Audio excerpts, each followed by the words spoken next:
Bueno, entonces, como veníamos hablando, estamos desarrollando un tema que es sobre el miedo en la rehabilitación.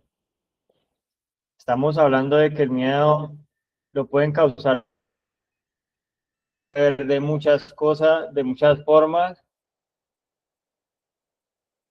y que el miedo no solamente se resume a, a cuando nosotros sentimos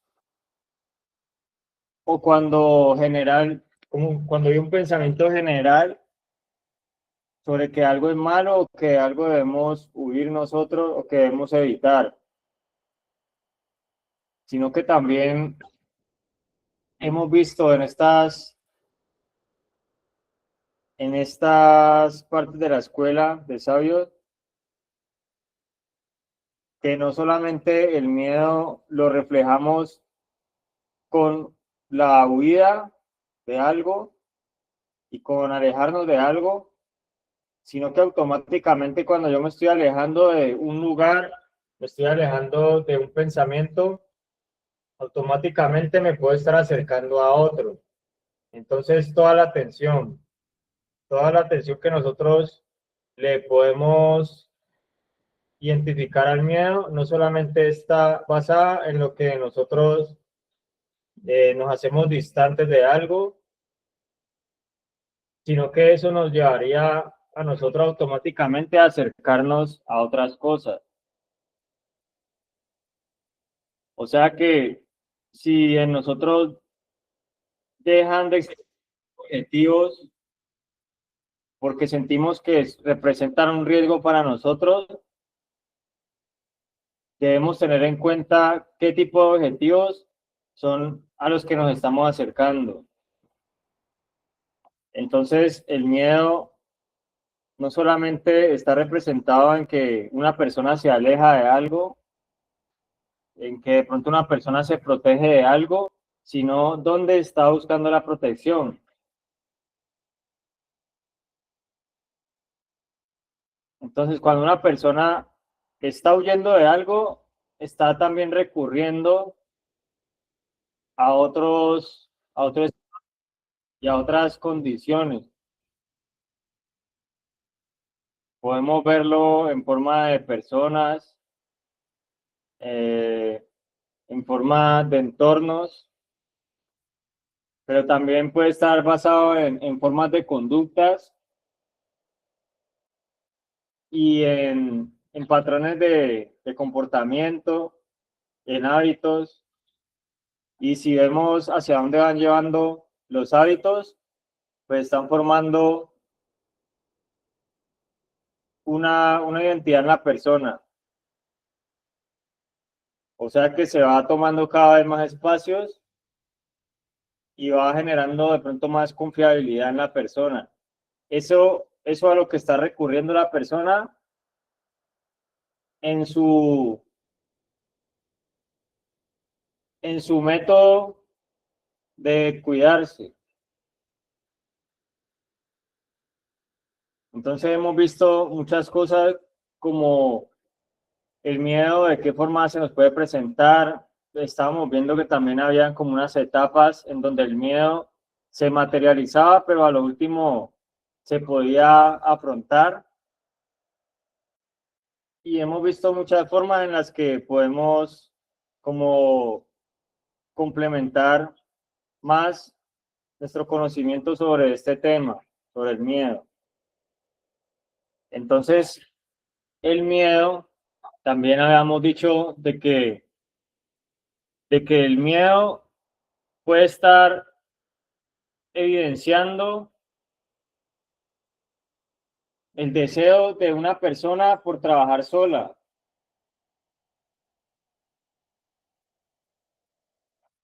Cuando se habla de trabajar acompañado o trabajar solo, no se está hablando de que toda compañía es beneficiosa, ni de que toda autonomía es beneficiosa o toda autosuficiencia nos va a beneficiar a nosotros, sino que se está hablando es de que una persona cuando enfrenta un miedo pensando de que está sola y pensando de que no tiene ningún apoyo, de que no le han dado un consejo, de que de pronto no se ha equipado con ninguna herramienta,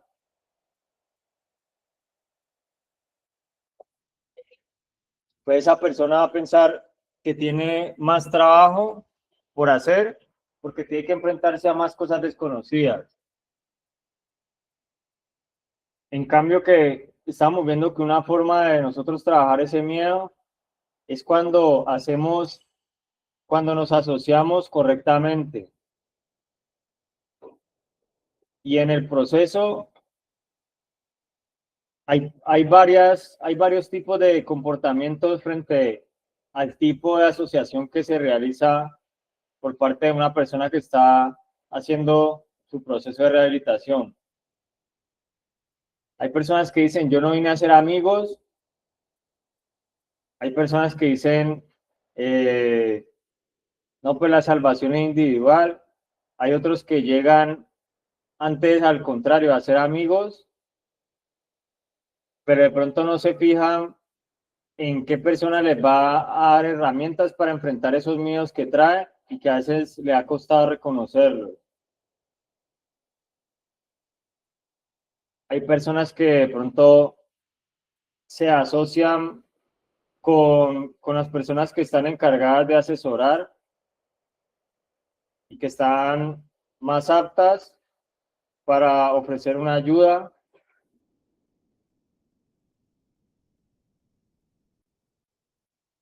Entonces, el tipo de asociaciones que se realiza en la fundación o que puede realizar una persona cuando sale de la fundación o las asociaciones que puede realizar un familiar, no siempre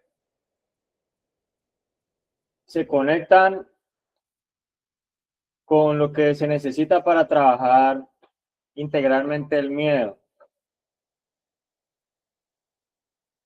Y algo que yo hace poco hablé, que me pareció muy importante, son las formas en las que el miedo se nos disfraza a nosotros. Y que a veces lo que estamos viendo no es que tenemos miedo, sino que tenemos otras cosas en que pensar. Tenemos de pronto, a veces hemos priorizado otras cosas, porque lo que a mí me da miedo puede ser que yo no lo priorice, pero tampoco lo exprese. Entonces me quedo trabajando otro tipo de cosas, otras áreas. Y a veces puedo negar de que hay algo que me produce a mí molestia y que prefiero evitarlo, cuando de pronto hace parte de las cosas que yo tengo que afrontar. Entonces, el tipo de asociaciones es bien que influye mucho, porque si una persona llega a una fundación, llega a un proceso, o un familiar llega a iniciar un proceso como familiar, a trabajar una coadicción que se pueda haber desarrollado por medio de esa convivencia, de esa convivencia indirecta con los daños que deja la droga, pues a veces la persona no tiene en cuenta de que sí ha sido influenciable y que si es influenciable, pues debería aprovechar eso como la forma de tener sensibilidad para dejarse influenciar por cosas positivas, no para antes perder la sensibilidad ante las cosas positivas. Y así mismo la persona cuando reconoce de que sí es influenciable, pues es como admitir que tiene unas heridas que debe dejarse limpiar. Pero cuando una persona dice que no es influenciable, que a él no lo domina nada, que nada lo ha humillado, que nada lo ha dominado, nada lo ha esclavizado, y está en un proceso de rehabilitación, o cuando presume de que ya estaba en otra fundación, entonces que ya sabe cómo es, sabiendo que no le ha servido. A veces esa persona no, no acepta de que tiene unas heridas, porque piensa que nada lo ha herido, que ya todo lo perdonó, aunque no olvida, pero dice que ya todo lo perdonó.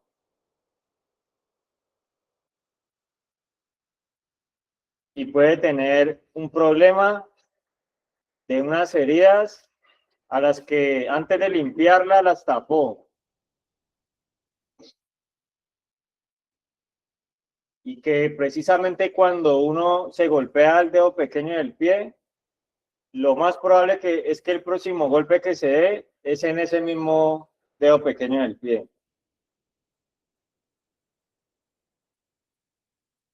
De que uno a veces cuando tiene un golpe, esa es la parte como que más se quiere cuidar y ahí es donde primero termina recibiendo un golpe. Y entonces, si la persona no reconoce que necesita trabajar unas cosas que a veces ha ignorado, que a veces pueden hasta parecer para otros que no tienen que ver con un proceso, y todo eso, yo me voy a sentir fortalecido en esa área y no voy a recibir la ayuda.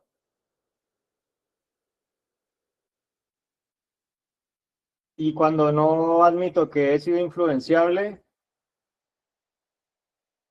pues yo puedo seguir por el mismo camino. No me salgo del ciclo. En cambio, cuando yo decido que me trabajen esa forma de ser influenciable, pues yo estoy dando el lugar a otros, a otro grupo, a personas que están dispuestas a apoyar mi proceso, a que, a que me hagan ver una realidad. Y no solamente es el que se dispone a apoyar mi proceso, sino donde yo realmente vea que que se tiene un conocimiento por la enfermedad.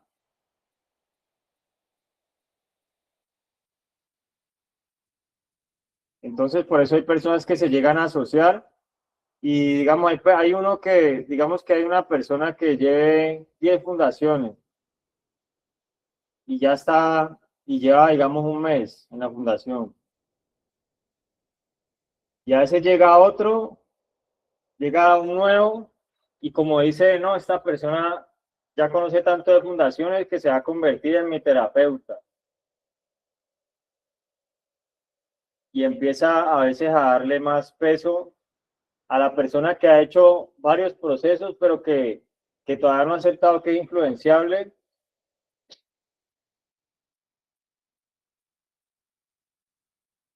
o a veces está viviendo en otro espacio porque sabe que tiene unas normas que lo que buscan es ayudarle, pero a veces busca vivir en otras normas. O sea que deja de cumplir con lo que le quiere dar el espacio y entonces empieza a haber unas diferencias con eso. Empieza a haber unos desacuerdos porque empieza a mirar a otro lado y lo que está viviendo en el momento pues no concuerda con eso. O sea que las asociaciones son importantes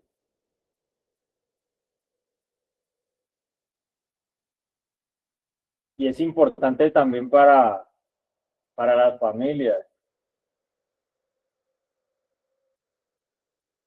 porque si nosotros buscamos información, podemos encontrar muchas verdades, Y eso a veces lo que hace es que no se trabajen los miedos. Porque si yo voy donde un doctor y me dice, no, su herida hay que limpiarla y le va a doler. Pero usted va donde otro doctor que le dice, yo se la limpio y no le va a doler. A usted el primer doctor le va a parecer injusto. Por eso hay personas que les puede parecer injusto porque están en una fundación y la levantada es a las 6, un ejemplo, o a las 4 de la mañana. Pero vienen de una fundación donde dormían hasta las 8. Entonces les parece injusto de pronto la de acá. Pero no les parece injusto que el ser influenciables pues los lleve a cumplir ciclos y a no salirse de ahí. Entonces se enfoca mal eso, se asocia también los, los pensamientos, también se pueden asociar. No solamente las asociaciones son entre personas, sino entre argumentos. Y,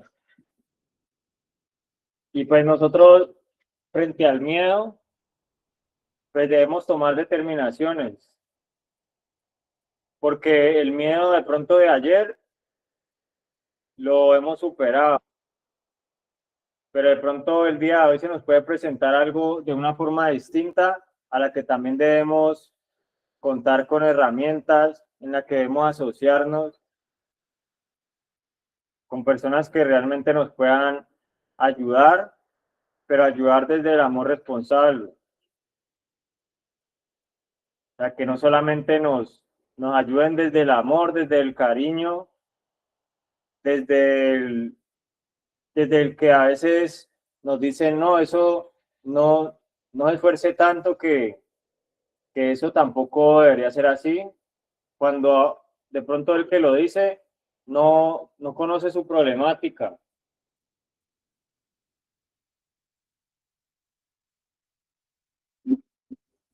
Entonces,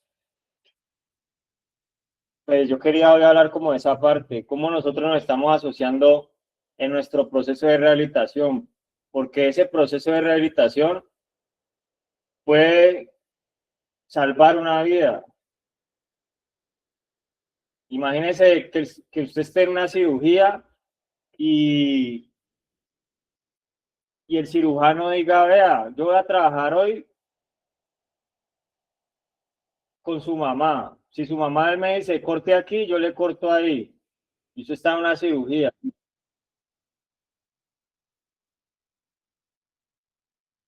Si el cirujano dice, le voy a llamar a un amigo suyo y si él me dice que le aplique este antibiótico, yo lo aplico.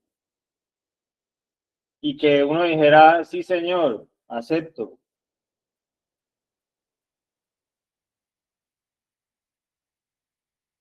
Entonces, es como lo mismo, como si una persona que, que está haciendo lo posible para que usted encuentre esa raíz que tiene,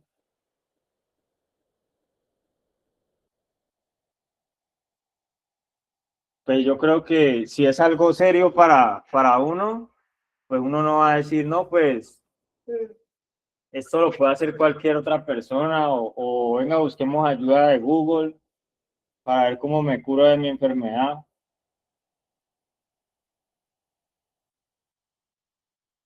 Y entonces vamos integrando más ayudantes y más colaboradores, porque yo pienso que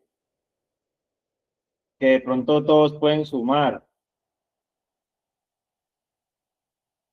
Y yo una vez hice el experimento acá. Yo dije, digamos que yo tengo gripa y entonces eran como 15 personas. Yo le dije, para la gripa. Entonces, no, que cebolla, que miel, una pasta, que deje que la gripa le dé más duro para que le pase. El otro no, inyéctese, tome un agua caliente, tómese este sobrecito. El otro no, vaya al médico Entonces, si usted busca de pronto que le trabajen los miedos de 1000 maneras, 1000 personas diferentes, pues va de pronto a, va como a desestabilizarse más fácil, va a trabajar en una solución, pero después la va a dejar tirada porque le ofrecieron otra, pero después la va a dejar tirada porque encontró una, y como no le sirvió ninguna, va a volver a la primera, a ver si esta vez ya le va a servir, y esos miedos van a seguir ahí.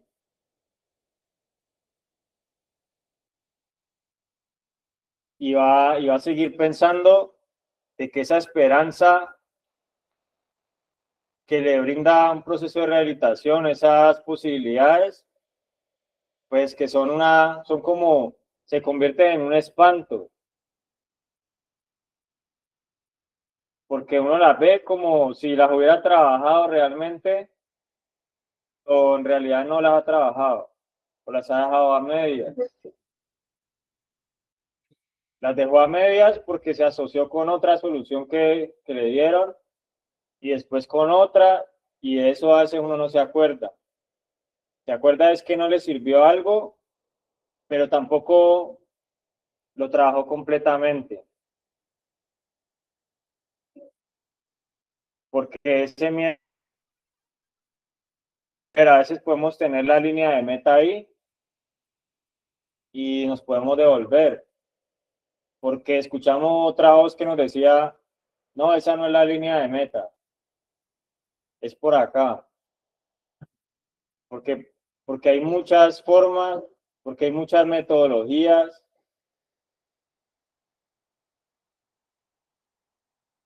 y uno tiene que como asegurarse de todo lo que sabe, qué es lo que sirve.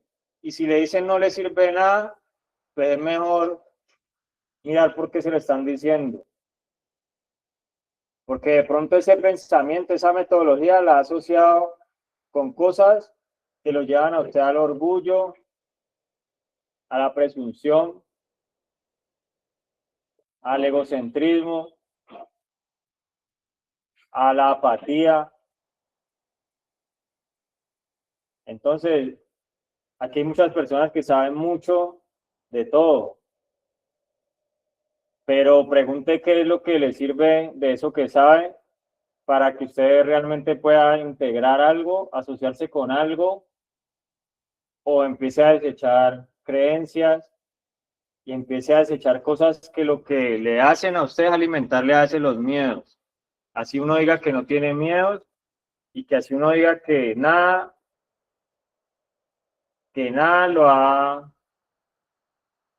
lo ha puesto a uno a, a evitar cosas. Entonces, quería como hablar de esa parte, cómo las asociaciones de nosotros nos pueden llevar a alimentar un miedo, a imaginarnos más grandes los miedos, o por el contrario, nos puede hacer pensar que nosotros somos más grandes que los miedos de nosotros, y que podemos conquistar muchas cosas que de pronto anteriormente para nosotros era imposible, o era metas que puedan alcanzar otros, pero que de pronto yo no. Entonces, no sé si quieren dar aportes, hay familiares también ahí conectados, las personas que están en las fundaciones, hay una mano levantada. Darwin, no sé si es. Sí, señor, buenos días para todos, espero que estén bien. Pues bien, yo creo que el miedo en la rehabilitación es como ese celador interno que cree dueño del edificio, ¿no? Muchas veces está haciendo bien su trabajo porque de verdad hay riesgos, ¿no? y a veces empieza a sonar la alarma porque vio una sombra que se movió y ya juró que era un atraco. Y lo primero que hay que entender es, bueno, sin pelear con uno mismo, es que se sienta real no significa que sea real, que es que el cuerpo no distingue entre un peligro, eh, no sé, no distingue entre un peligro, ¿cómo se puede decir? Peligro presente y una película futura bien producida. O sea, si tu mente te arma el tráiler con música tensa, pues tu pecho igual se aprieta, la salida se vuelve rara, la cabeza se acelera y aparece esa urgencia de haga algo ya mismo. Y ahí es donde mucha gente confunde intuición con anticipación y termina actuando como si el desastre ya estuviera ocurriendo, ¿sí? Entonces, recuperación pasa muchísimo porque el cerebro aprendió por repetición que hay atajos que apagan incendios internos, ¿no? Entonces aparece el miedo anticipatorio y le susurra a uno con voz de profeta barato, diciéndole recaes y si no aguantas y si te vuelves a dañar la vida, y si decepcionas a todos. Y esa voz no llega porque seamos débiles, sino porque entre nosotros hay una parte que quiere controlarlo todo para no volver a sentir dolor, vergüenza o vacío. El problema es que controlar a punta de miedo es como intentar apagar un incendio echándole gasolina, porque es que en el momento parece que hiciéramos algo, pero en el fondo avivamos la ansiedad y nos quedamos sin oxígeno. Ahora, en rehabilitación hay dos tipos de miedo que se parecen, pero no son lo mismo. Hay uno que es útil, que es realista, que le dice, ojo, aquí hay una situación que lo puede poner en riesgo. Ese miedo es como un semáforo, ¿no? Te informa, te orienta, ayuda a elegir bien. Entonces, si uno está frente a una oferta directa, si estamos en un lugar donde antes consumíamos, si estamos solos, con rabia, con hambre, con cansancio, con plata en el bolsillo y con cero contención, ahí sí hay algo presente que amerita atención inmediata.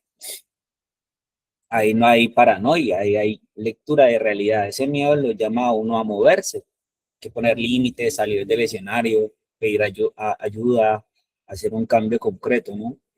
Ese es un miedo que lo organiza a uno. Y hay otro que no organiza, sino que desorganiza. Ese miedo es el de la anticipación. O sea, no viene de lo que está pasando, sino de lo que podría pasar. Es una especie de adivinanza con complejo de juez. Entonces, le toma un pensamiento a uno y lo convierte en sentencia. Lo hace a uno confundir posibilidad con destino. Entonces, lo hace a uno creer que por tener una idea ya uno está condenado. Y ahí es donde hay que hablar claro. O sea, tener una idea de consumo no es consumir. O tener un impulso no es recaer. Sentir ganas no es fracasar. El impulso es una ola, no es un veredicto. Entonces lo que lo hunde a uno no es que exista la ola, lo que le hunde a uno es que no sepamos surfearla y nos juntamos a lo primero que nos promete calma. En el fondo, ese miedo anticipatorio muchas veces es un disfraz elegante de cosas más profundas que no se dicen tan fácil. Muchas veces es culpa acumulada pidiendo reparación, a veces también es rabia vieja buscando salida, muchas veces también puede ser una tristeza que no aprendió a llorar y se volvió tensión. O también el miedo a sentirse insuficiente y que la gente lo note. O también una herida de abandono que cuando siente distancia o silencio traduce todo como amenaza. Como eso duele, la mente hace lo que sabe hacer. Inventa escenarios para que estemos preparados. Pero la preparación que viene desde el pánico no prepara, antes desgasta, o sea, lo deja a uno como si uno estuviera peleando con un enemigo que todavía no ha llegado. Y pues claro, o sea, si cualquiera se cansa. Y cuando uno se cansa, pues el consumo se vuelve una propuesta indecente. Venga, yo le quito esto ya, porque es que aprendemos una cosa, aprendemos algo sobre el consumo. Y una de las cosas que aprendemos sobre consumir es que las drogas siempre funcionan y nunca nos decepcionan, ¿sí? Entonces, eh, cuando el miedo se anticipa, cuando el miedo se anticipa, Entonces ahí hay que ponerle cuidado a la vida. O sea, ahí va la parte seria. La mente en adicciones es experta en venderle a uno historias con voz convincente.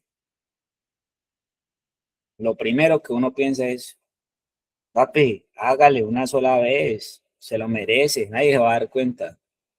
Hágale que es para dormir, es para calmarse. Ah, es que estoy estresado. Es un vendedor con corbata emocional. Y nosotros no estamos obligados a comprar cada discurso que nos ofrecen dentro de nuestra propia cabeza. O sea, podemos escuchar el pitch y decir, gracias, hoy no. Bueno, eso es libertad, ¿no? Eso es recuperación real. No es no tener tentación, es que tener dirección. Cuando el miedo sea real, no hay que hacernos los héroes. El héroe solitario se recae en silencio. Mire, la persona inteligente se apoya. Si hay riesgo presente, se vale salir, bloquear, llamar, ir donde alguien, pedir que lo acompañe, cambiar plan, cortar el impulso antes de que crezca. Porque es que pedir ayuda no nos hace menos, nos hace estratégicos. Y en rehabilitación la estrategia vale mucho más que la fuerza bruta. Mire, la fuerza bruta se agota, la estrategia se sostiene. Y pues al final, obviamente, este tema se resume en una frase que a mí me gusta mucho porque es elegante y directa. O sea, no todo lo que siento es una señal, muchas veces es una historia. Y pues en rehabilitación, aprender a distinguir historia de señal es una de las habilidades más poderosas que podemos desarrollar. ¿Por qué? Porque cuando nosotros dejamos de obedecer la anticipación, no solo evitamos recaer, también recuperamos algo más profundo, la confianza que podemos atravesar un mal momento sin destruirnos para escapar de él. Y eso, mi hermano, eso ya a otro nivel. Ahora, vámonos al otro extremo, que es como abrir la ventana después de una habitación cargada. Lo contrario del miedo no es hacerse el duro, es sentirse seguro por dentro, ¿no? Y lo contrario de la anticipación no sería dejar de pensar, sería evitar el ahora con los pies bien puestos, pero sin estar pagando peaje emocional por cosas que todavía no han pasado. Entonces, recuperación, ese extremo sano, se parece a una calma lúcida. Ahí no estamos hablando de euforias o de una ganancia, ¿sí? Estamos hablando de la sensación, esa sensación de puedo con esto sin necesidad de mostrarlo. Entonces, cuando estamos ahí, el cuerpo deja de discutir con el presente.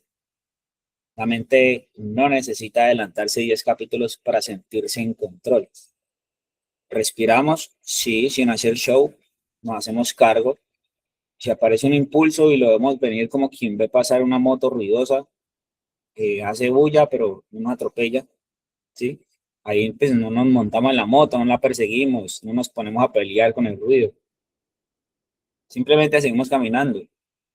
Lo más interesante es que esa calma no nace de que todo esté perfecto, nace de que ya nos volvemos más confiables para nosotros mismos.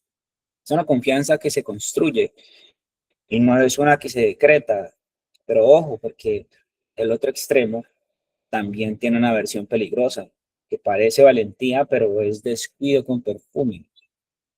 Ahí aparece el famoso modo, a mí no me pasa nada, el yo ya estoy bien, el yo ya lo controlo, el yo ya puedo estar en cualquier ambiente y no se me mueve nada, no se me mueve ni un pelo. Eso no es paz, eso es una negación bien vestida. Ahí es cuando la persona no está en el presente, sino anestesiada. Y pues obviamente no está libre, está desconectada. Y esa desconexión es traicionera porque nos hace caminar directo al mismo lugar que antes nos prendía la chispa, pero ahora con una sonrisa diciendo, tranquilo, que yo sé. Ese es el extremo que en rehabilitación suele cobrar carísimo porque se salta lo básico, cuidarse, pedir apoyo, poner límites, reconocer señales, descansar, comer, hablar, parar a tiempo. Es como quitarle el detector de humo a la casa porque ya no se quema nada en meses. Y es precisamente por eso. Entonces, si hablamos del contrario del miedo y el contrario de la anticipación en su versión más sana, Estamos hablando de presencia con dignidad, de una seguridad interna que no necesita probar nada, una serenidad que no nos duerme, sino que nos despierta. Es la capacidad de decir, sí, la vida tiene riesgo, pero hoy no me gobierna el pánico ni me gobierna la fantasía. Es vivir sin estar a la defensiva y sin estar confiado de más. Es un punto medio con clase, firme, humilde, práctico. ¿Sí? Entonces, cuando estamos ahí, no estamos huyendo del futuro ni obsesionados con el futuro. Simplemente estamos aquí, ahora, respondiendo lo que hay, haciendo lo que hay que hacer, sin dramatizar y sin regalarnos. ¿Sí? ¿Cuál de los dos extremos queremos explorar? Primero, el sano, que es esa calma con dirección, o o el peligroso, que es esa confianza que en realidad es descuido disfrazado. Y un versículo muy poderoso que dice que el perfecto amor de Dios echa fuera todo temor. Y muchísimas gracias por la oportunidad, mi líder Felipe. Gracias, Darwin. Algo de lo que usted estaba hablando ahora, que me llamó la atención, pues estaba relacionado con que el miedo pues a veces se adueña de nuestras acciones.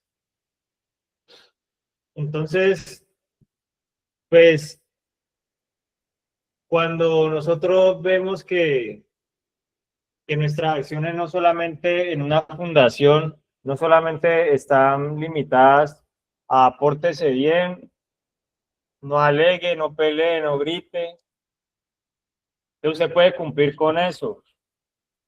Una persona puede cumplir con eso. Yo, en algún momento, yo cumplí con eso y, y pues, si yo sabía que por un lado me llamaban la atención, pues yo no cogía lucha, entonces yo era una persona que se portaba bien en la fundación.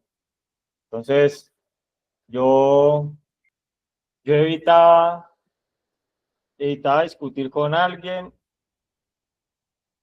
y evitaba hacerme notar.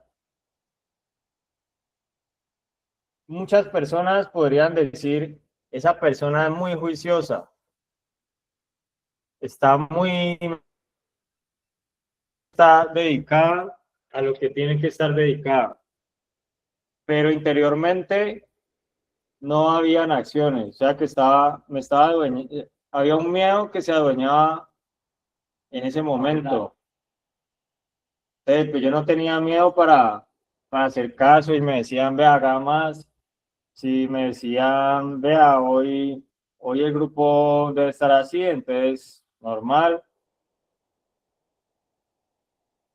Pero tenía miedo a que me dijeran, vea, haga esto frente a sus pensamientos, haga esto frente a lo que usted debe hacer allá cuando salga, haga esto frente a sus entornos sociales, su círculo social, haga esto frente a su familia,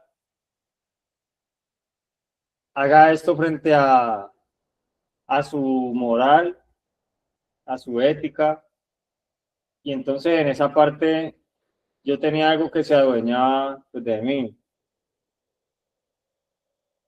Entonces yo podía tener acciones externamente, podía tener acciones que se acomodaban a un buen comportamiento en la fundación. Pero cuando se trataba de la sinceridad, yo estaba inválido, porque yo me movía, yo hacía lo que tenía que hacer, modificaba lo que me decía, pero cuando llega alguien y se le empieza a meter a uno con cosas que uno no se ha dispuesto a hablar, ahí es donde le hacen ver a uno si uno tiene miedo, si uno de verdad quiere exponer todo lo que uno es o solamente quiere que no le pongan disciplina. Y cuando se habla de exponer todo lo que es, pues no es que usted esté feliz haciendo disciplinas todo un año, nada de eso. Sino cuando le hablan de disponer lo que ustedes es, usted saber que hay acciones que son para la casa, que son ocupacionales, que son de pronto, que dicen que son terapéuticas, y sí lo son, pero también cuando empiezan a hablarle de que hay una parte interior que también necesita terapia, porque también llegó de sufrir un accidente, porque también llegó lastimada y llegó en condiciones no aptas para ser funcional, no aptas para estar ni en sociedad ni con usted mismo. Entonces, cuando, cuando dice, antes hay una parte donde el miedo se puede adueñar de nuestras acciones, o ya utilizándolo nosotros como una señal en la que antes debemos actuar, pues yo creo que nos puede llevar a acciones en donde nosotros nos podamos librar de cierta ignorancia que tenemos en muchos ámbitos. Entonces, ese miedo a veces es como la señal de que hay una ignorancia, pero que para esa ignorancia hay solución. Porque pues algo que a uno no le gusta es que le digan ignorante. Entonces, si a mí me dicen que yo ignoro algo, a mí eso me va a incomodar. Pero como nosotros estamos viviendo el día de hoy, estamos viviendo un día a la vez, pues también debemos reconocer de que nos falta mucho y que el proceso no se acaba, que el proceso no deja de enseñarnos y que por eso mismo, pues nosotros no solamente somos ignorantes, sino que debemos considerarnos que podemos aprender más y que para ese aprender más, pues nos tenemos que encontrar con un miedo en el que a veces nos sentimos mejor, pues expresando lo que ya tenemos claro, pero pues a veces no sometiéndonos a, a vivir un nuevo comienzo, a cada día nosotros aceptar que no es automático lo que está pasando, sino de que tenemos privilegios realmente, que los privilegios no es yo mirar al que tiene tienda ni nada de eso. El privilegio es cuando yo tengo la oportunidad de vivir un día en sobriedad, quieran tener, que yo a veces quería tener y que ahora que la tengo debo mirar si estoy ignorando aprovecharla. Y si estoy ignorando el hecho de que el miedo es una emoción, pero no debe ser una decisión. O sea que no debe ser algo que se adueñe de las acciones de uno. Entonces, sigamos entonces con los Mier, aportes. Mier, qué pena, qué pena. Lo que ¿Sí? pasa es que, pues, para terminar mi aporte, pues, es que esa frase que veía aquí en la diapositiva me parece muy, muy original. O sea, es una verdad, esa verdad que está mostrando ahí, creo que tiene una verdad muy, muy profunda y que a muchos nos da duro porque no se nota al principio. Es que el miedo no solamente nos asusta, sino que nos cambia la manera de amar. Nos pone en modo supervivencia y cuando uno entra en ese modo, ya no se vincula desde el corazón, sino desde la trinchera. Ahora, en rehabilitación eso se vuelve todavía más delicado, ¿no? Porque es que el vínculo es una medicina lenta, pero el miedo es un químico rápido. En segundos nos altera la percepción y nos convence de que defendernos es más urgente que entender. Entonces, cuando el miedo manda, uno empieza a leer a la gente como si fueran amenazas en vez de personas. Entonces, donde alguien dice, luego hablamos, nosotros escuchamos un ya no le importo. Donde alguien se demora en responder, nosotros escuchamos un me están dejando.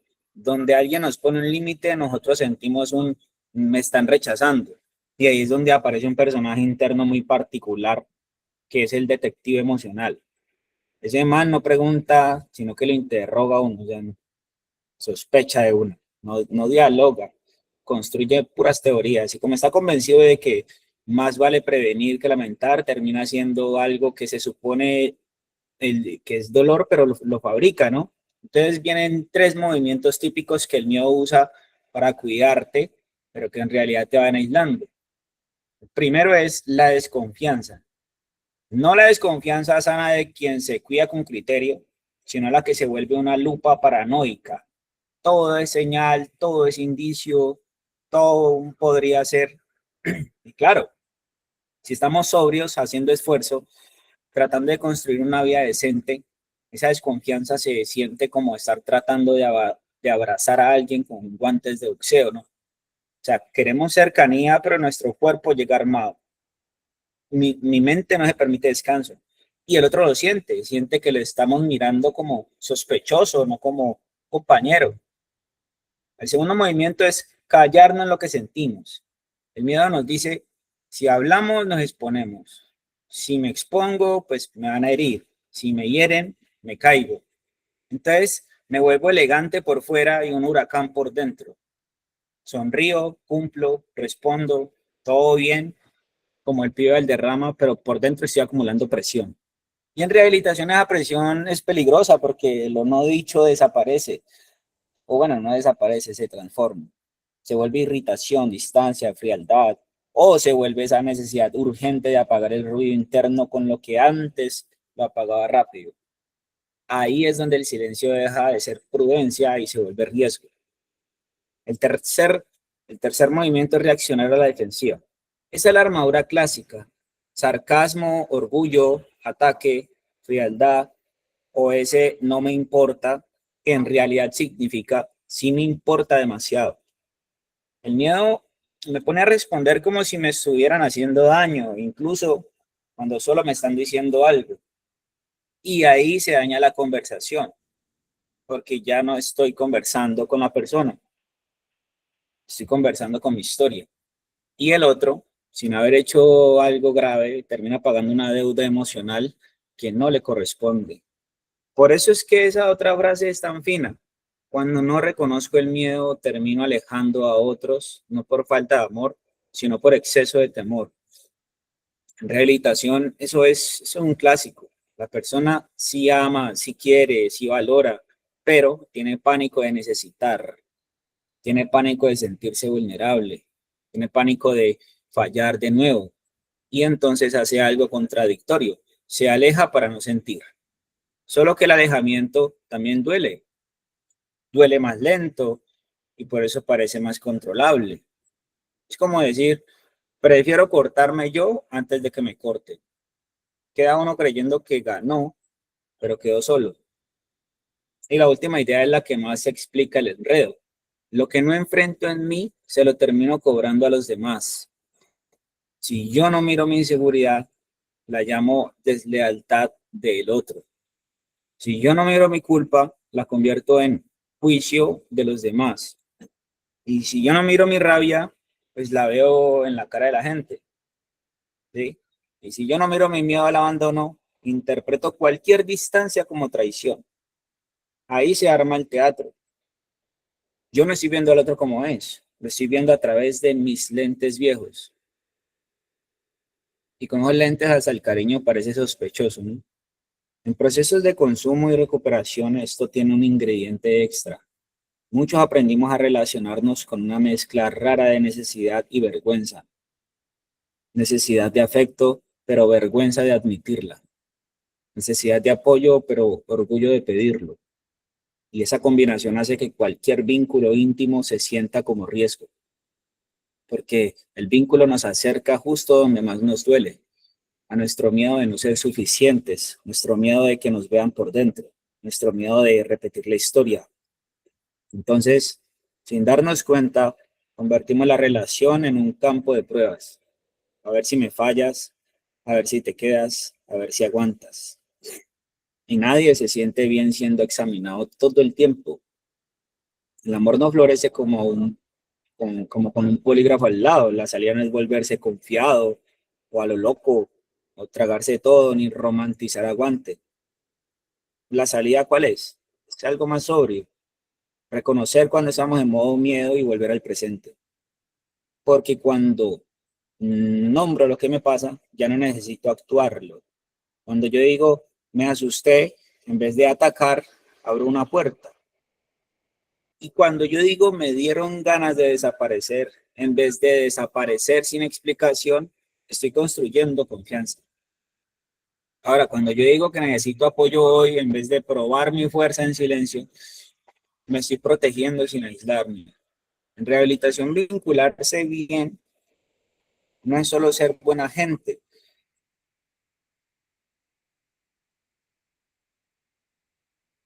es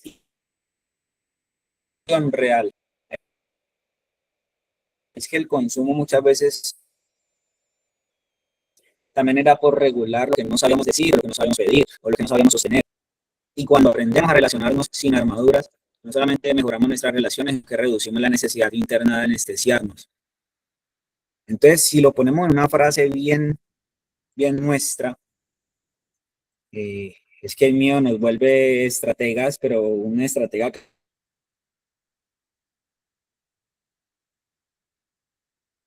cansada. La gente no para obedecerlo, para entenderlo y conducirlo, porque al final el vínculo sano no es ausencia de miedo, es capacidad de hablarlo sin destruir lo que amo. Gracias, Melida.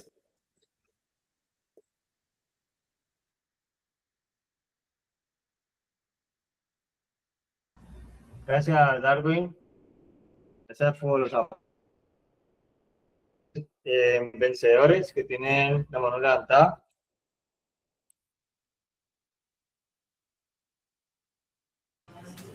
Buenos días, Felipe. Mi nombre es Iván, de acá es de Vencedores.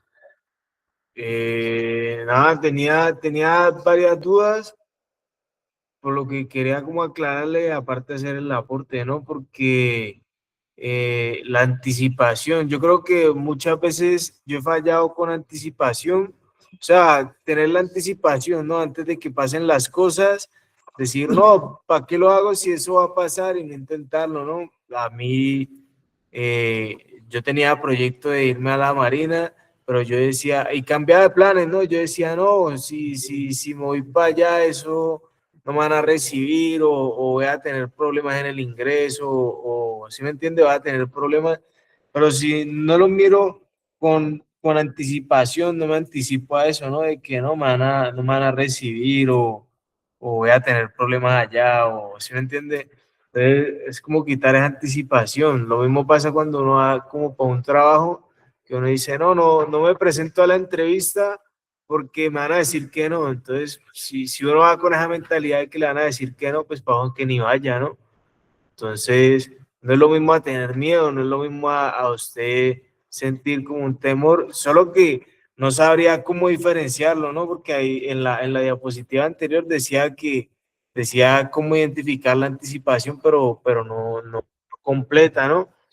Entonces, como uno anticiparse a las cosas antes de que pasen. Yo me acuerdo que en una conferencia, en una clase, yo hablaba sobre el miedo, ¿no? Entonces, en el miedo, uno decir, no, pues es que yo tengo miedo, pero lo voy a hacer como, así como lo hacen en algunos sitios, ¿no? Que ponen a hacer las cosas, así tenga miedo, a hacerlas con miedo.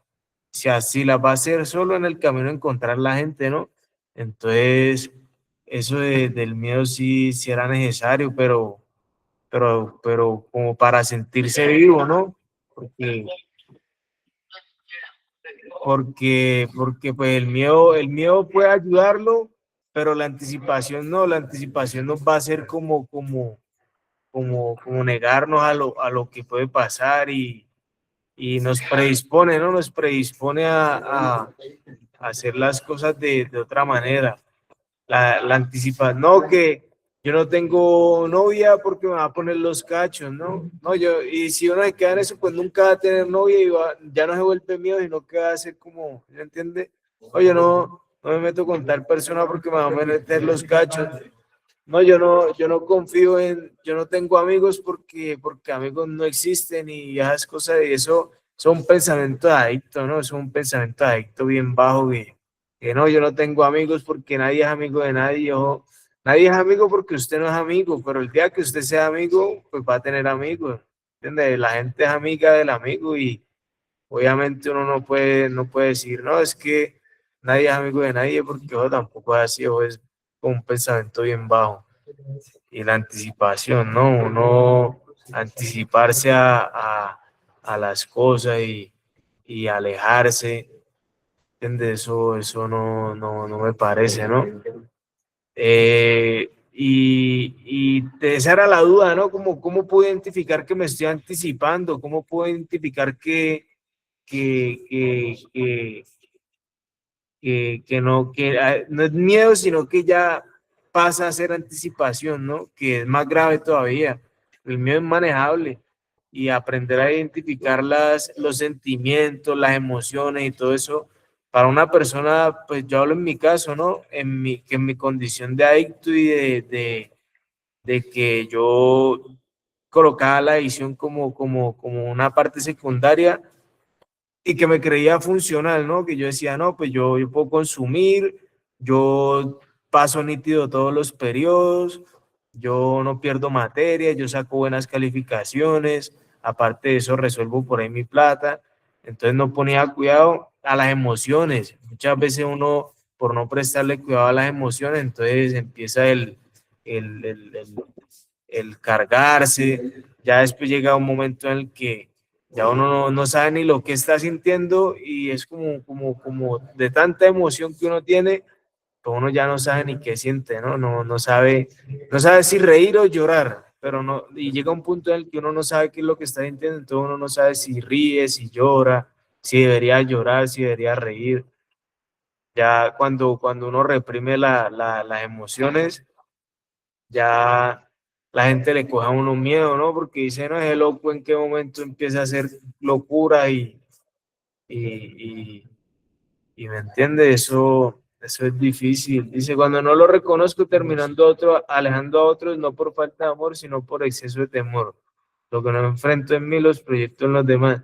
Ahora, cuando yo no reconozco, cuando no sé diferenciarlo, ¿no? Entonces, ahí sí es difícil. Y cuando uno empieza a alejar las personas, porque a uno no lo alejan muchas veces, sino que uno se aísla, uno con el consumo se aísla, porque pierde la humildad, ¿no? La humildad de decir, no, pues es que yo digo en mi caso, ¿no? Yo tenía a mis amigos y mis amigos no consumían y las mamás de ellos le decían, no, pues usted va a andar con ese man que mantiene fumando y drogándose con lo que encuentre todos los días y me va a llevar a los hijos por ese mismo camino, pues obviamente uno lo aísla, ¿no? Porque la familia ¿qué familia va a querer que anden con drogadictos, que le encanta la droga todo el día y todos los días y a cada rato estar tomando, fumando, hueliendo? Entonces uno aísla. Y cuando no aísla, termina consumiendo o relacionándose con personas iguales a uno, ¿no? Que les gusta el consumo, que les gusta la maroma, que les gusta, ¿me entiendes? Que les gusta el daño, la maldad. Entonces, ahí pues es otro punto, ¿no? Caer más bajo todavía, ir más profundo cada vez más. Entonces, ese era el aporte y la pregunta, ¿no? ¿Cómo puedo diferenciar mi anticipación? Si es anticipación o es miedo. Anticipación a conseguir un trabajo, ¿entiendes? A decir, no, pues es que yo para qué me recupero si sé que en algún momento voy a recuperar, ¿no? Veo, voy a recaer. Eso es como decir, ¿para qué me baño o para qué me cepillo y voy a comer, ¿no? Entonces, pues esa anticipación, a la verdad, a mí sí me gustaría como conocer cómo anticiparla, cómo reconocer la anticipación para no caer en esos juegos, ¿no? De decir, Y a mí me decía un amigo que a mí me gusta hacerlo todo con burro amarrado. Eso es una frase de negocio. Uno hacerlo todo con burro amarrado porque eso uno estar como dependiendo de lo que pueda pasar en el futuro, ¿no? A nosotros no nos gusta eso, sino que a nosotros nos gusta saber qué es lo que vamos a hacer y no estar a la deriva, ¿no? Saber qué va a pasar, ¿no? Uno dice, no, trabajar con burro amarrado es como decir, vamos a comprar esto y lo vamos a vender en esto en tal tiempo. ¿Entiendes? A mí no me gusta que estar ahí pendiente de que qué pueda pasar, como a la deriva, como a experimentar, ¿no? Entonces, pues ese es mi aporte para adelante. Gracias. Muchas gracias. Pues una parte que nosotros tenemos, un pensamiento que hay del adicto, pues a veces es pensar que si el otro pudo, es porque le tocó más fácil. O que si el otro pudo, pues es porque era más inteligente. O que si el otro se recupera, pues es porque lo apoyó más la familia. Y entonces, a veces tenemos ese miedo en pensar que nosotros no somos generadores de oportunidades, sino que solamente las recibimos.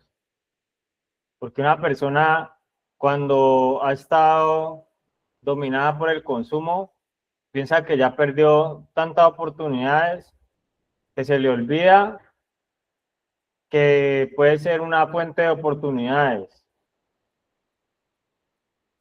Entonces empieza a pensar que si las demás personas no le dan oportunidades, no es que si a mí no, si a mí no me piden el favor, no, es que si a mí no me vienen a visitar, o no, si es que a mí no me apoyan ni siquiera con esto. A mí, yo estuve en un proceso donde me daban todo lo que necesitaba, pero para mí no era suficiente. Y yo siempre estaba pensando de que si me faltara eso, entonces ya el proceso no iba a ser el mismo. Y cuando conocí la otra cara de cómo podía ser un proceso, cuando empecé a pensar que podía tener acciones, de que debía librarme de una ignorancia, de que debía tener más humildad, estuve en un proceso donde no me demandaban ni siquiera para las cosas de aseo. No me mandaban ni siquiera un jabón, ni un papel, y a mí no me hizo falta eso.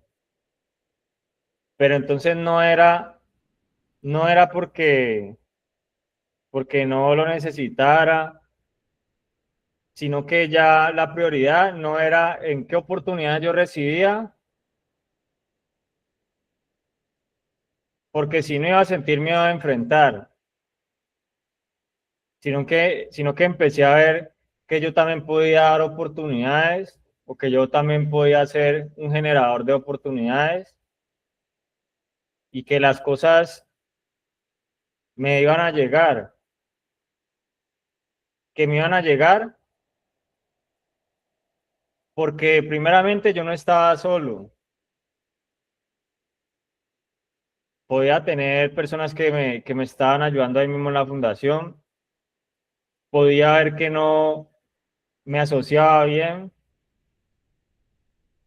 Hacía cualquier cosa para ganarme algo ahí de tienda, pero empezaba a ser recursivo. Pero cuando una persona está solamente esperando las oportunidades para crecer, pues se vuelve como, no, es que es que yo me voy a tal lado porque allá hay oportunidades, pero aquí no. Cuando hay personas que han convertido hasta desiertos en lugares donde crece pasto. Y uno a veces piensa que está en el desierto y que ahí se va a morir, que está pasando un proceso y que la oportunidad que necesita es la que a veces dicen en las visitas: deme la oportunidad que yo lo voy a hacer bien, deme la oportunidad, pero la oportunidad, si nosotros la diéramos, ¿cuál sería? Si la oportunidad no solamente fuera que a usted lo ayuden para que se recupere, sino que la oportunidad sea la que usted pueda dar. Yo creo que ahí es donde empieza a pensar que por más que beneficie a otros, el hecho de que usted quiera hacer las cosas bien, el primer beneficiado es usted. O sea que ya usted estando bien, también empieza a cuidar ese proceso donde usted empieza a hacer un foco de oportunidades para otros. Porque usted también empieza a ver que los otros tienen cosas para dar. O sea que ve mucha riqueza, así esté dentro de la fundación. Entonces, pues a veces es un miedo, eso puede ser una anticipación. El hecho de decir, pues si yo no tengo esto, seguramente que el otro tuvo esto y por eso sí pudo. Entonces, como yo no lo tengo, pues ni para qué. ¿Y para qué voy a luchar si yo no tengo esto? Pero tiene inteligencia, tiene muchas cosas que se le pueden presentar en forma de oportunidades y no solamente en forma de obstáculos. Entonces la persona con disposición logra mucho, porque la disposición no es disponerse a que las demás cosas se den, sino también disponerse a, a convertirse en una oportunidad para otros, que no solamente usted espere en recibir algo, sino en usted que puede dar por medio de lo que le están enseñando.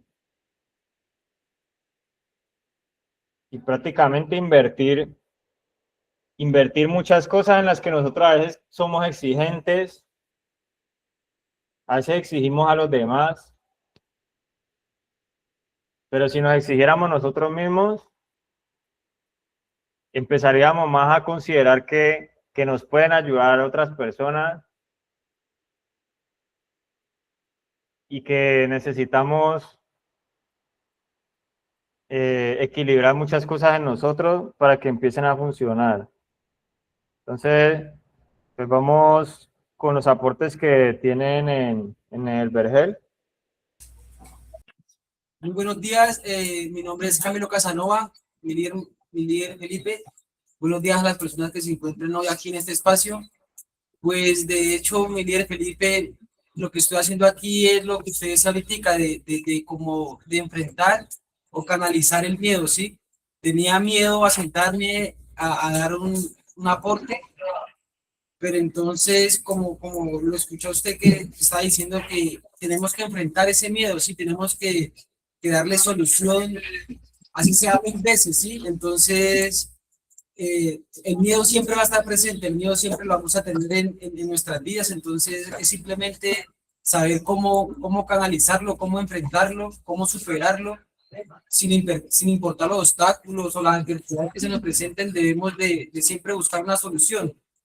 Entonces, yo he entendido en este tiempo que llevo aquí en la fundación y leyendo la Biblia que para mí existen tres virtudes con las cuales podemos enfrentar el miedo, ¿sí? Que es la paciencia, la sabiduría y el amor.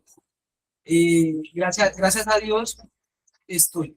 estoy estudiando a fondo esas tres virtudes para poder darle continuidad a mi proceso, para poder salir victorioso, ya que sabemos de que esto esto es una herramienta que tenemos nosotros para el verdadero proceso que se nos enfrenta al salir de acá, ¿sí? Entonces, lo que estoy haciendo hoy es como enfrentando ese miedo que tenía de estar allá sentado y de querer dar un aporte, pero no salir por el miedo a qué dirán o al cómo me verán, ¿sí? Pero entonces entendí que lo que tenemos que hacer es lo que usted dice, Miguel Felipe, enfrentarlo sin importar las cosas que digan o cómo nos vean. Simplemente hay que tener confianza en sí mismo y avanzar con Dios de la mano. Y ese más que todo era mi aporte, Miguel Felipe, como estudiar esas tres virtudes para poder hacer bien el proceso. Y pues de que saber que la honestidad es la clave de todo esto, sí, la honestidad es la clave de nuestro proceso y de nuestro cambio en la fundación. Ese era mi aporte, Miguel Felipe. Muchas gracias. Pues el miedo a nosotros a veces expresar cosas, ya sea porque estamos hablando delante de muchas personas o porque a veces lo que nosotros queremos exponer es algo que de verdad viene del corazón, pues todas esas cosas a veces nos causan pues ciertas cosas en nosotros y por lo menos cuando yo trato de exponer un tema, pues precisamente eso es algo de lo que yo, digamos que ya no debo tener miedo, pero que sí debo enfrentar. Enfrentar a creer en lo que funciona, a creer en las personas a las que se les está transmitiendo eso, creer que esas personas eh, pueden, pueden como poder acoplarse a eso, a esa riqueza que nos puede dejar un aprendizaje y que todas esas cosas se conviertan en útiles y que se puedan materializar en una vida. Y es algo de lo que, pues, de pronto uno ya, porque por la costumbre de uno exponer algunos temas o algo, pues de pronto ya no es como un miedo, pero sí es una responsabilidad también. Y hay cosas que nosotros, por lo menos usted pensar que necesita a alguien que le diga cómo hacer las cosas, al principio eso puede dar miedo, pero ya después se va entendiendo que también es una responsabilidad. Es una responsabilidad buscar la ayuda, de que si yo entiendo de que yo como persona puedo ser valioso, que si pues hay cosas que al principio pues pueden dar miedo, pero que después ese miedo se debe convertir es como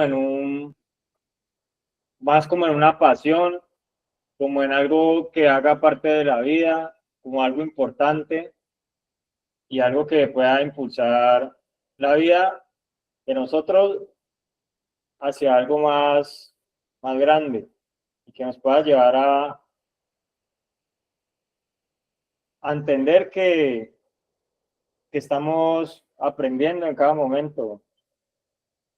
Entonces, muchas gracias por el aporte y continuemos con el aporte que tienen ahí en el Vergel.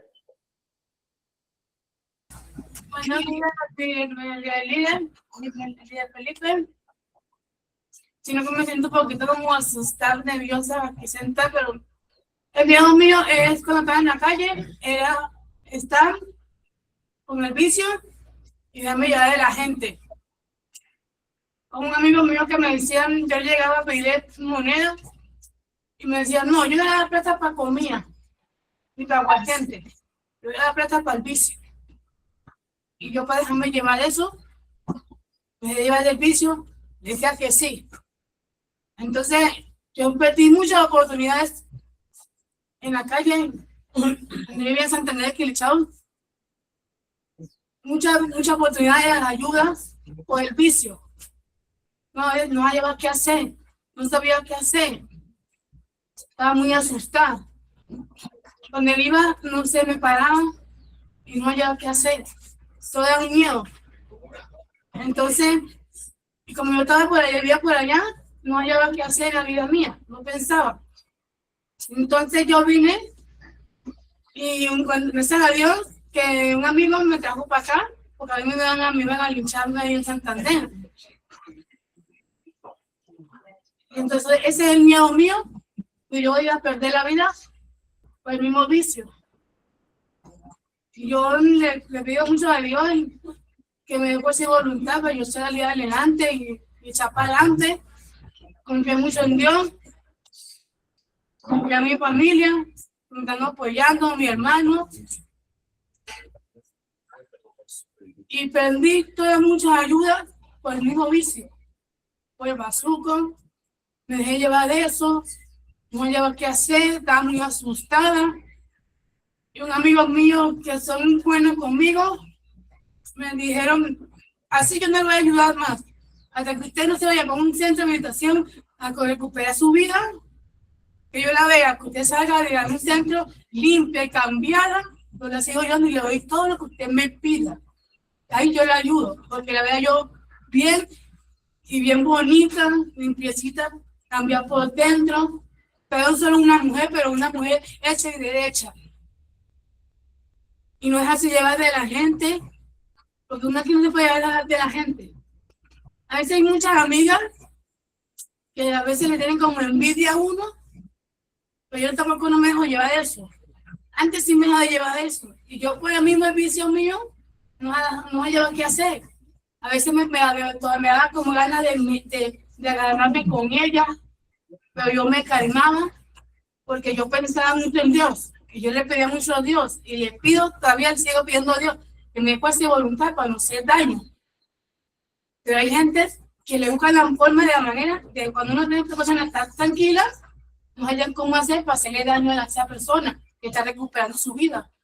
Y entonces yo por eso cuando anoche estábamos bien, nos comimos una hamburguesa que estaba muy rica, que gracias a Dios en la foto Matías nos mandó ese regalo y ese compartir.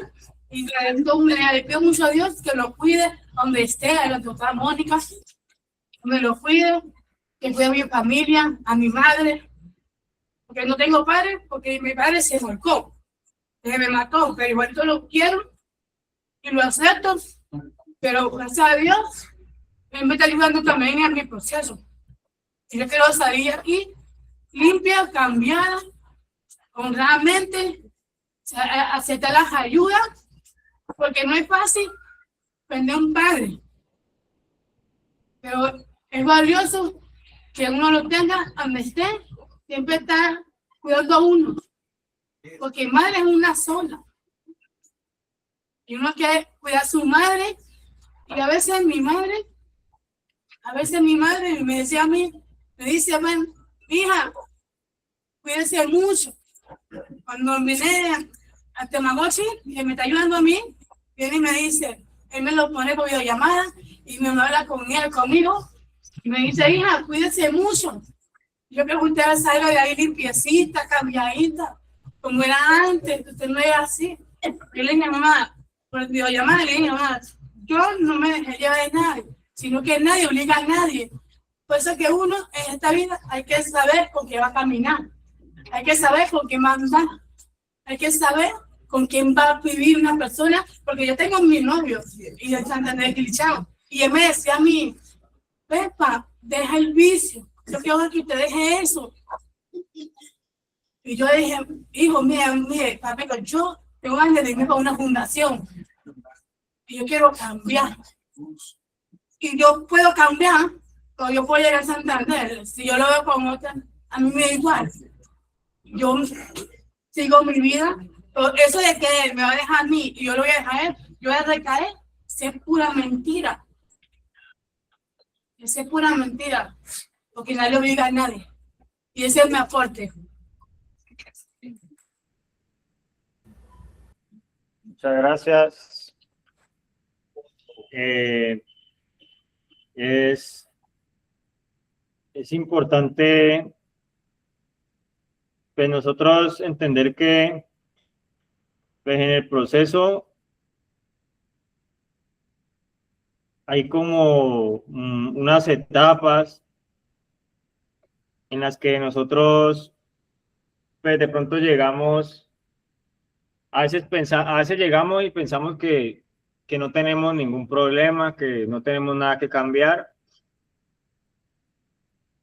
Pero también cuando se empieza a pensar en el cambio, pues a veces uno no entiende cómo ese cambio se ha empezado a dar o cómo se puede sostener. Entonces a veces uno mira, trata de mirar como dónde está esa línea de donde yo no debo pasarme para no equivocarme, para no volver a un consumo. Y yo creo que esa línea, pues, la definen precisamente esos factores de protección, esas responsabilidades que a nosotros nos dejan. Y como yo estaba diciendo ahora, no son las responsabilidades solamente que usted tiene en el diario vivir, sino las responsabilidades empieza a conocer internamente. ¿Qué línea dentro de lo interno, qué líneas son las que no debe pasar? ¿Hasta dónde usted debe depositar? ¿Hasta dónde usted debe tener esas prioridades? ¿Hasta dónde debe llevar su seguridad? ¿Hasta dónde debe usted esforzarse? ¿Hasta dónde están sus funciones? Porque pues hay una línea en la que pues nosotros así le vayamos perdiendo el miedo a algo, pues hay líneas que no debemos pasar. Así usted diga que ya domina esa parte del miedo, pues hay partes que no debe pasar, que debe dejarlas ahí. Y que es importante, pues, tener en cuenta que esas responsabilidades son las que le ayudan a sostener en el proceso. Y que por eso se necesita un compromiso, pues, con los factores de protección que a usted le han descrito. Por eso en el proceso nosotros tenemos una parte donde es comunidad, pero otras partes donde es el individuo. Conéctese con los factores de protección que a usted le han dado. O si siente que no tiene claro sus factores de protección, busque qué factores de protección son los que usted debería trabajar. Siendo usted también sincero o siendo honesto con usted mismo.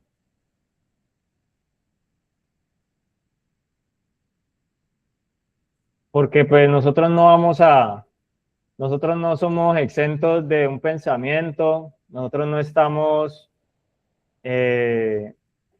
nosotros podemos tener pensamientos como cualquier persona.